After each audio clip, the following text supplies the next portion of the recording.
marka laga hadlayo siyaasiyiinta Soomaaliyeed ee magaca weyn ka sameeyay siyaasadda Soomaaliya sanadihii ugu dambeeyay waxaa ka mid ah Maxamed Cabdullaahi Maxamed oo loo yaqaan Farmaajo waa siyaasi diblomaasi ah iyo aqoonyahan Soomaaliyeed oo soo noqday ra'iisul wasaaraha Soomaaliya kadibna noqday madaxweynaha Jamhuuriyadda Federaalka ee Soomaaliya isbedel dhab ah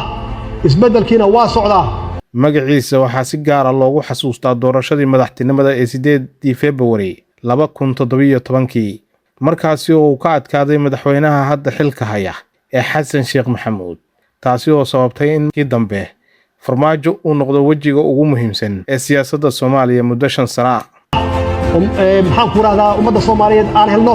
Farmaajo waxa uu soo maray nolol dheer oo isugu jirtay waxbarasho shaqo dawladeed shaqo diblomaasiyadeed iyo waliba nolol dhinaca qurbaha ah daawadayaal barnaamijka taariikhda raadraaca waxaan ku soo qaadanaynaa taariikh nololeedkii iyo waxqabadkii madaxweynihii sagaalaad ee Soomaaliya